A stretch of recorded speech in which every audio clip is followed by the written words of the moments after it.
I have no idea how I originally did this. Whatever, just gonna stay like this. Oh, it's starting to pull on my hair. Anyways.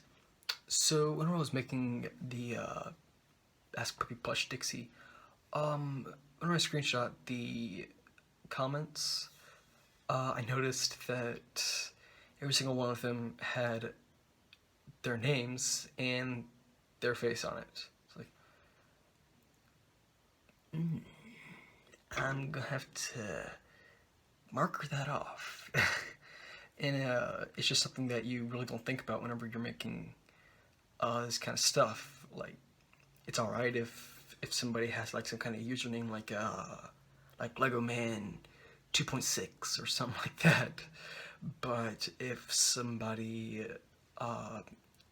has their profile picture would be something like a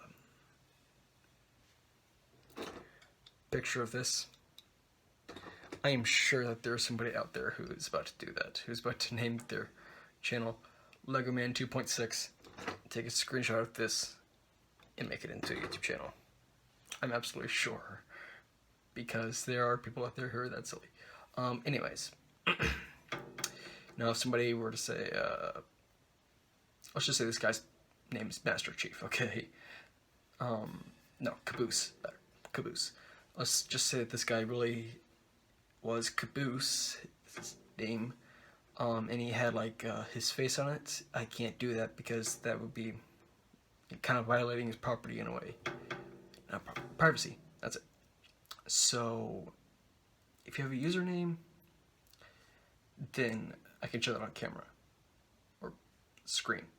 But if you're using your actual name and your actual face, I can't show that. So I'm gonna have to cross out your name, your username on the social media site, and your face on the profile picture. Okay, it's nothing personal. It's just I don't want to get involved with any stuff like that. All right. So just wanted to clear that up, and I will see. Well, Puppy Plush Dixie will see you in the video. Goodbye.